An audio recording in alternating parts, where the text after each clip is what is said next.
हम सज्जनों, आज हम बताएं कि होलाष्टक क्या होते हैं, कहाँ कहाँ होलाष्टक लगता है, यानी भारत के कौन कौन से क्षेत्र में होलाष्टक लगता है, होलाष्टक के अंदर कौन से कार्य है वो वर्जित रहते हैं, कौन से काम हैं जो हम होलाष्टक में कर सकते हैं, होलाष्टक कब से लेकर कब तक रहते हैं, होलिका दहन है वो कब किया जाता है, कैसे किया जाता है, इन सभी पर हम चर्चा करेंगे, विस्तार से बताएंगे। तो सबसे पहले जान लेते हैं कि होलाष्टक क्या है। होलाष्टक एक समय की अवधि होती है जिसके अंदर ग्रह होते हैं, सभी ग्रह वो उग्र रहते हैं, मौसम वो अनुकूल नहीं रहता है। वैज्ञानिक दृष्टिकोण से हमारा जो शरीर होता है उसके अंदर एक मानसिक अशांति एक प्रकार की रहती है इन दिनों के अंदर, और मन अशांत रहता है जिसके अंदर आ जाती है हमारी उदासी आ जाती है।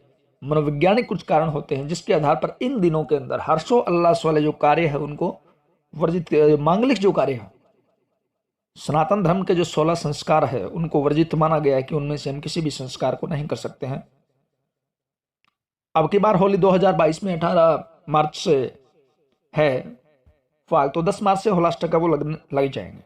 उसमें हम किसी भी प्रकार के शुभ कार्य को वो नहीं करेंगे, जैसे गृह प्रवेश है, शादी है, मुंडन संस्कार है, सगाई संस्कार है, नए मकान का निर्माण है। इस प्रकार के जो कार्य है वो हम नहीं कर सकते। किसी प्रकार के यज्ञ में भाग लेना, इस प्रकार के मांगलिक कार्यों को वर्जित माना गया। लेकिन कौन से ऐसे कार्य हैं जो हम कर सकते हैं, सबसे पहले जान लेते हैं कि ये लगता कहां पर है। ऐसा मुहूर्त गणपति के अंदर बताया गया कि एरावत्याम विपाशायाम सद्रव पुष्करत्रय, इन स्थानों पर एरावत्याम यानी एरावत नदी, रावी नदी को कहा जाता है, रावी नदी, व्यास नदी, विपाशायाम सतद्रव यानी सतलुज नदी, और पुष्करत्रय पुष्कर यानी अजमेर का स्थान।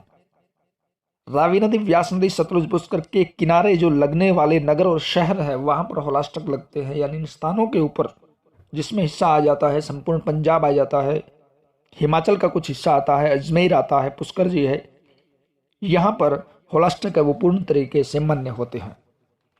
इन स्थानों का ही शास्त्र के अंदर जिक्र किया गया है, अन्य स्थानों का नहीं किया गया है। लेकिन जहां जहां लोग होलिका दहन करते हैं वहां पर इन होलाष्टक को पूरी तरह से माना जाता है। और शास्त्र की अगर हम बात करें तो इन 8 दिनों के अंदर प्रहलाद को यातना दी गई थी। एक भगवान के भक्त के ऊपर कष्ट ढाए गए थे और कामदेव ने भगवान शिव की तपस्या को भंग किया था और उसका परिणाम भी उसे भुगतना पड़ा था। उसके बाद में रति ने प्रसन्न किया था भगवान को, और प्रसन्न होने के बाद का जो त्योहार है वो फाल्गुन का ये होली का त्योहार है। और इसी दिन ये कंस से भी जुड़ा हुआ है, हिरण्यकश्यप से भी जुड़ा हुआ त्योहार है।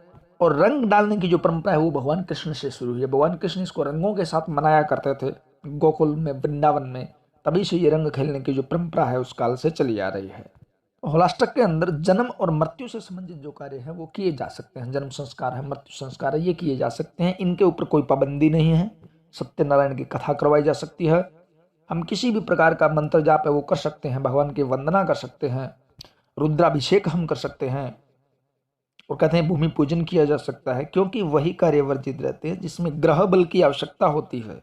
जिसमें ग्रह बल देखा जाता है, गुरु बल देखा जाता है, सूर्य का बल देखा जाता है, चंद्रमा का बल देखा जाता है, जिसमें ग्रह बल देखा जाता है ज्योतिष के अनुसार, वो कार्य इसमें वर्जित रहते हैं। अन्य कार्यों के अंदर कोई पाबंदी नहीं है।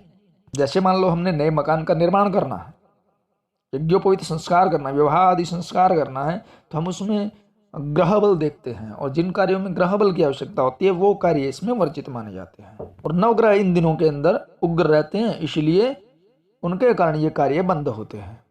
तो हमने आपको कार्य वर्जित और होने वाले कार्य के बारे में बताया है कि इस समय है वो अच्छा नहीं है। और हमें होलिका दहन के दिन क्या करते हैं लोग, होलिका दहन के दिन एक जिसको बोल सकते हैं वृक्ष, आप बोलते हैं आम भाषा में जांटी का वृक्ष बोलते हैं, जिसको खेजड़ी जिसको बोला जाता है, उसकी हरी डाली को बीच में लगाया जाता है प्रहलाद के स्वरूप, और बड़कुल्ले बना करके यानी उपलों की एक माला बनाई जाती है, और उनका पूजन कर करके मौली तिलक आदि अर्पण करके और फिर उसको डाला जाता है। वहाँ पर होलिका का पहले पूजन किया जाता है, अग्नि का पूजन किया जाता है, उसमें प्रसाद आदि डाला जाता है, फिर उसकी परिक्रमा की जाती है और होलिका दहन किया जाता है। इससे हमारे जो बुरे कार्य हैं, बुरे पापों का इससे हमारा नाश होता है।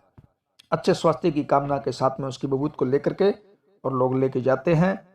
इस प्रकार जो होलिका का त्यौहार मनाया जाता है। इससे अगले दिन है वो फाल्गुन उत्सव होता है, रंगों का त्यौहार मनाया जाता है। और आप कुछ पूछना चाहते हैं कमेंट बॉक्स में पूछ सकते हैं। जय श्री राम।